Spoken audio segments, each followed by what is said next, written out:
l'organisation va être dépassée, parce qu'en fait, la crise a la capacité de créer de l'inconnu sur du connu. Ça ne sert à rien de mettre des gens dans une cellule de crise qui ne peuvent pas décider. Je veux dire, c'est évident, quoi. Donc,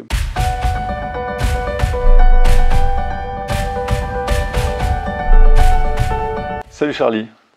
Bonjour Vincent. Aujourd'hui, j'aimerais qu'on parle de la situation d'une entreprise, d'une organisation. Et la question qu'on se pose, la deuxième question qu'on se pose quelque part, c'est sommes-nous prêts à gérer une situation de crise? Alors déjà, la définition de la crise. Donc la crise, c'est un événement soudain, souvent très brutal, imprévu, ayant des conséquences importantes, graves pour le service ou l'entreprise pour lequel les procédures et organisations habituelles sont dépassées et inadaptées. Tout à fait, c'est exactement ça. Donc on voit que la notion de brutalité, c'est quelque chose qui arrive extrêmement fort. La notion de gravité, la notion de perte, de la gestion de tout ça, en fait, hein, puisqu'on dit que l'organisation va être dépassée, parce qu'en fait, c'est ce qu'on dit souvent, hein, la crise a la capacité de créer de l'inconnu sur du connu, sur des choses que vous maîtrisez déjà parfaitement. Et c'est vrai que du coup, on peut avoir plusieurs origines à une crise. Hein. Ça peut être humain, ça peut être technique, ça peut être environnemental, une cause naturelle, ça peut être une cause technique, hein, une panne informatique ou ce genre de choses. Est-ce qu'on peut donner peut-être quelques exemples de crises qu'on aurait déjà vécues chez nous ou nos clients? Si on prend le cas de Beyrouth dernièrement, une explosion sur le port qui a soufflé tout un quartier, il y a effectivement beaucoup de commerces qui vont être soufflés, hein, des entreprises, des commerces, etc.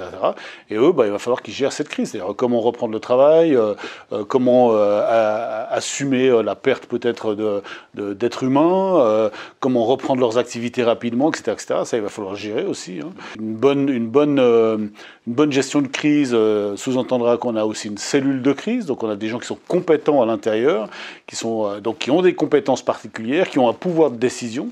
Et tout ça fera qu'en fait, ils pourront prendre les décisions adéquates, en tout cas les très bonnes décisions, sans subir forcément trop de stress et d'émotionnel.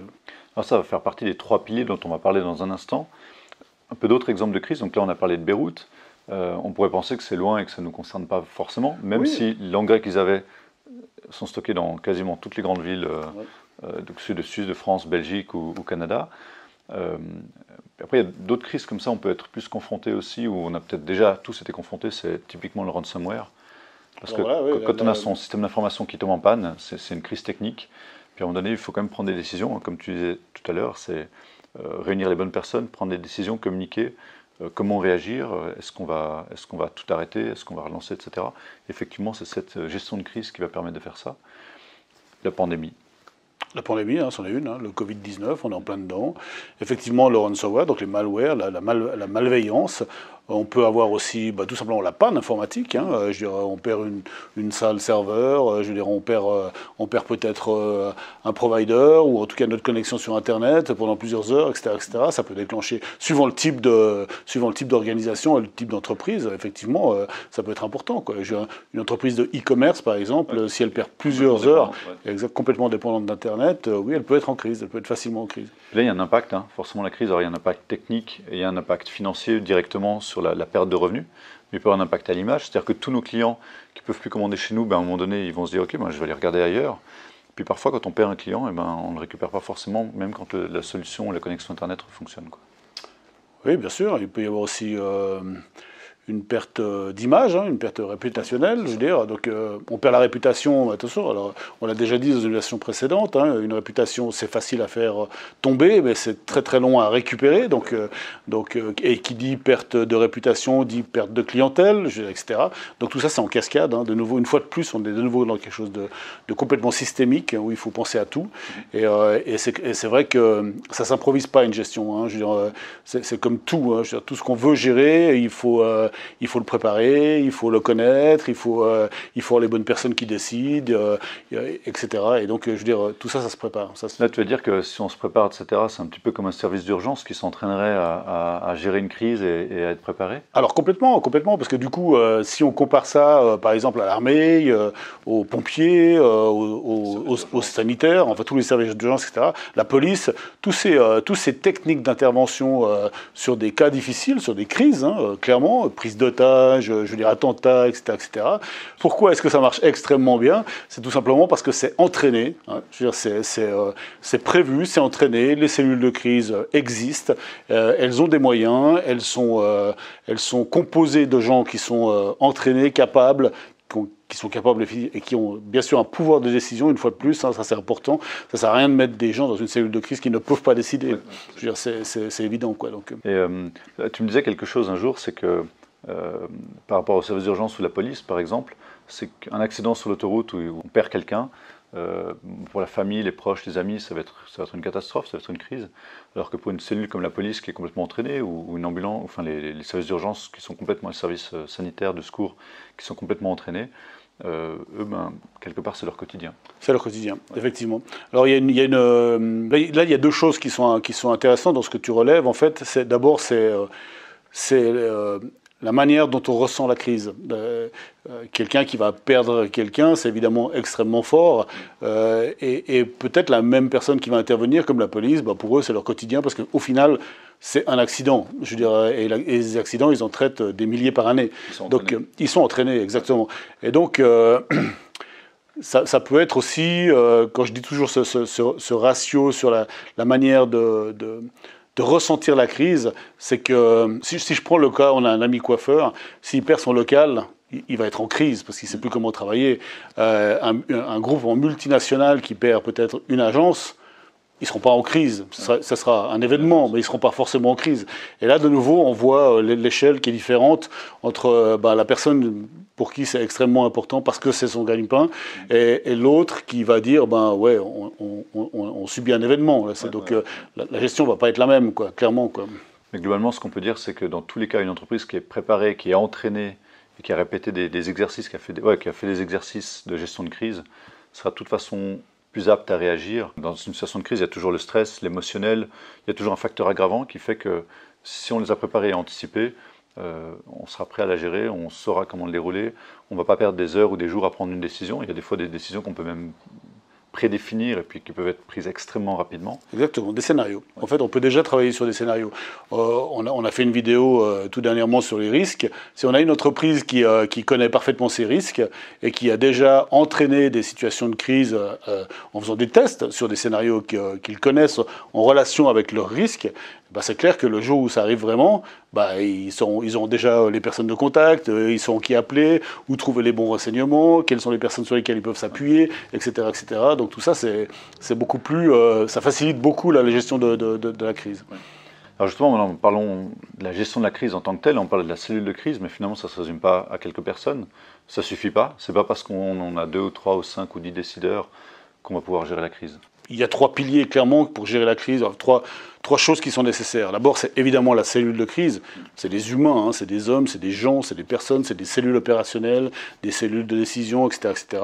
Et eux, effectivement, ils sont là pour prendre un certain nombre de décisions. C'est leur travail. Il faut qu'ils décident, qu'ils donnent des actions, qu'ils fassent réaliser un certain suivi des actions, etc., etc. Et eux vont s'appuyer sur ce dont on disait tout à l'heure, sur un certain nombre de scénarios, de formulaires préétablis, de listes de téléphones, etc., etc. Tout ça, si c'est prêt, si vous avez besoin de, je dis n'importe quoi, mais des pompiers à un certain moment et vous ne connaissez pas le numéro de téléphone, ou bien si le numéro de téléphone que vous avez sur votre liste est faux, parce que ça n'a jamais été vérifié, entraîné, etc., etc., vous allez perdre un temps considérable, quoi. Je veux dire. La deuxième chose, je dirais plutôt que c'est les processus. C'est vraiment procédure et processus. C'est vraiment tout ce qui va s'appuyer sur ce qu'on va devoir tracer au final. Parce que de nouveau, la traçabilité, c'est quelque chose d'extrêmement important dans la gestion de crise. Parce qu'au final, vous avez très peu de temps pour décider, parce que vous êtes en plein dans l'action. C'est votre entreprise qui est touchée, c'est votre entreprise qui perd de l'argent, c'est votre entreprise qui peut partir en faillite. Donc vous avez un certain nombre de décisions à prendre dans des laps de temps relativement courts.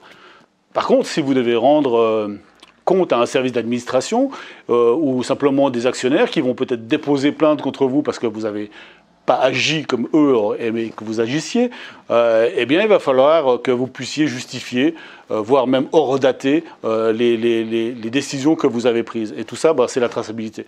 Donc ça se fait sur des formulaires, sur des listes d'appels, etc., etc. Et tout ça, c'est plus des procédures et des processus, en fait, que réellement une logistique. Par contre, effectivement, le troisième pilier, c'est la logistique. La logistique, ça va être quoi? Ça va être la communication, les téléphones entrants, les téléphones sortants, peut-être des sites internet, des ordinateurs, une salle de crise, etc., des tableaux blancs pour pouvoir mettre les indications, quelles sont les contraintes que vous subissez, quelles sont les menaces, quelles sont les opportunités, comment est la météo, enfin tout ce qui va vous servir à gérer à avoir du renseignement pour gérer cette crise. En gros, on peut dire que la gestion de crise, finalement, ça concerne tout le monde. D'ailleurs, on parlait de l'indépendant, hein. Même un indépendant qui, demain, va se retrouver dans une situation où il doit prendre une décision, où cette fameuse situation, on dort mal la nuit ou quelque chose comme ça, on va forcément parler à quelqu'un. Ça peut être un ami, un collègue entrepreneur, ça peut être son fiscaliste, ça peut être son informaticien, ça peut être un avocat. Mais finalement, même un indépendant va s'employer à avoir une cellule de crise ou des contacts afin de prendre des bonnes décisions qui peuvent impacter sa structure. Alors, même si ce n'est pas obligatoire, je pense que c'est vraiment un très bon conseil que Vincent vient de vous donner.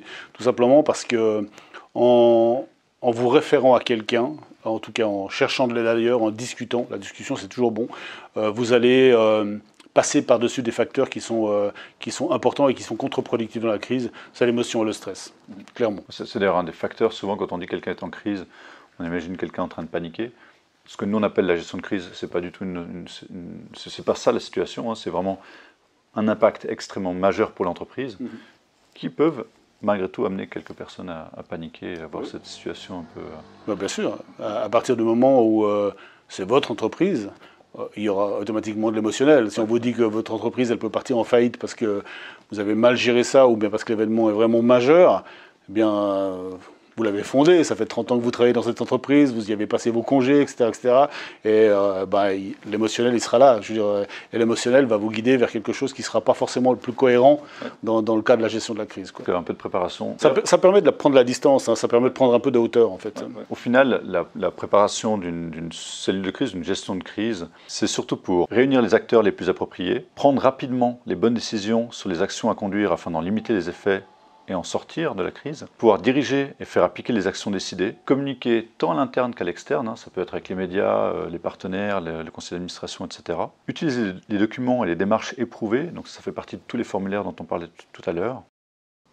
Et ceci malgré des facteurs aggravants, tels que la cascade des événements additionnels.